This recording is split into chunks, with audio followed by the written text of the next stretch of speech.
Hi, I'm Mindy, and I am the wardrobe supervisor here at Opera Orlando. I am Katie. I am the costume designer for this show, Silent Night.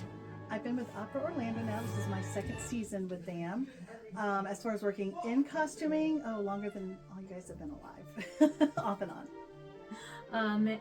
I've been with Opera Orlando about a year now. My first show was last February.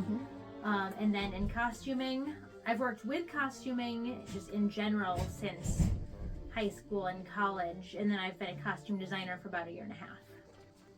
My mom always sewed, so I learned to sew from her, and at her church, our church, she would sew her own, costumes and everything. That she sewed a lot of our clothes, so I learned to sew from her, and then I would start sewing for things at the church as well, and it just became one of those things I fell into and have enjoyed doing for theme parks, for performing companies, theater companies, just wherever needed.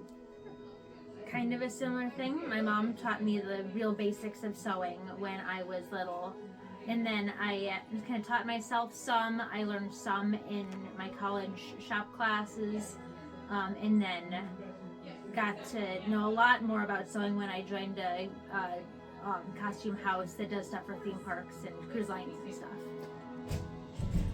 This has actually been an interesting situation because we rented the entire package from the company that originally did the opera. So for us, it's taking the period pieces and altering, altering the existing pieces as it is, and then the few pieces we are having to acquire, making sure they're within that same time period, or buying or finding something that is modern but that can be modified to being within that same time period.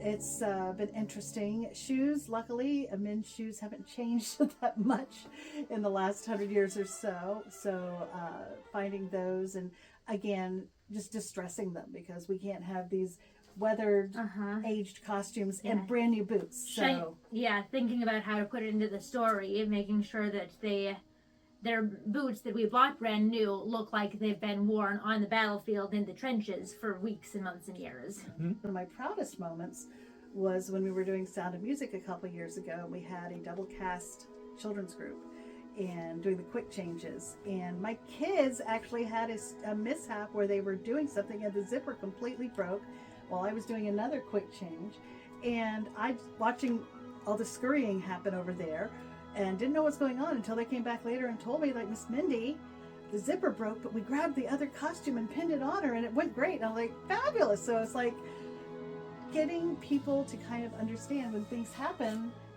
don't panic. There's always a safety pin or gaff tape around.